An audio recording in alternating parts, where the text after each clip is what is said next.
Warning, this video is not for the weak. Your discretion is advised.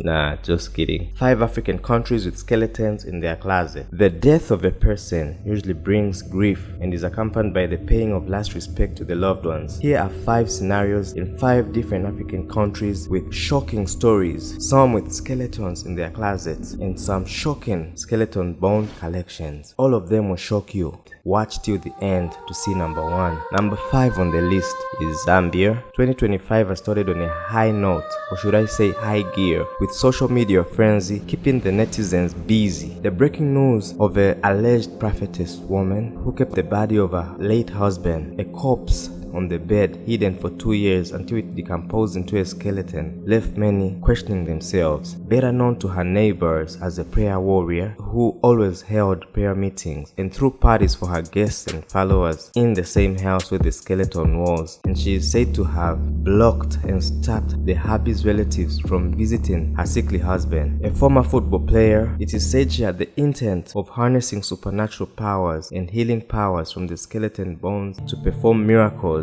in her church for her church members, and it is alleged that she washed the bones, with some saying she sowed holy water from the water which she used to wash the body to her congregants. A daughter of Jezebel, perhaps currently behind bars for her hideous crimes. Number 2 on the list is Sierra Leone, which saw the country's president declare a state of emergency in 2024 after the drug known as Kush brought chaos in the country. Kush is a herb, a drug, a mixture of crushed bones and foreign drugs with bones as its main ingredient. It's different from the Kush from the USA. Addicts were digging up bones from the cemeteries, causing security concerns and the rise to dozens of hospitalizations every week and more junkies and homeless people being created.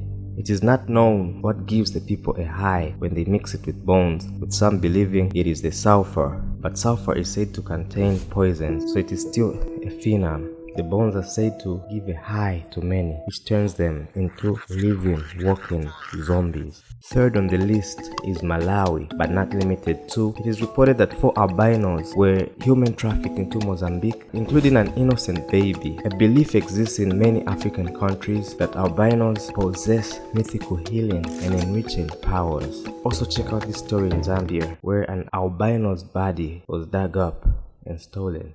4th on the list, let's travel to Nigeria and hear what the self-proclaimed seer has to say in support of the Zambian story. They are not a lot, but if you meet a very strong person, spiritual person, they can use the spirit of that your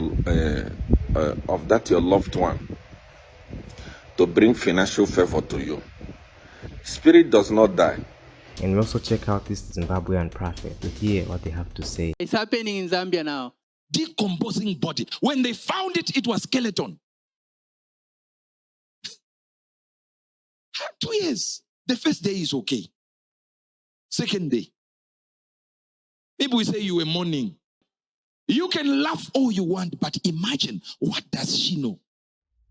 The second day. First week, you are looking for power. Second week, you'll be disappointed if the power doesn't come. The question is, did she find power? For 2 years, what do you think? Are you getting it? My dead husband in my bedroom for 2 years. 5th, and definitely not the least, is East Africa. The Maasai people are historically known not to bury their dead, but instead take them into the forest for scavengers to devour, and it is believed they return to nature in that fashion. Since you watched till this point, you will get a bonus. Let's move to Kenya for the number 6 bonus. Kenya's Kikuyu people are known to leave an entrance when they have a funeral for wild animals to enter and collect the dead body of their loved one. What do you think about these stories? Write a comment in the comment section and tell me if you enjoy it and which other content you'd like to see or which other African stories you'd like to hear. Thanks for watching.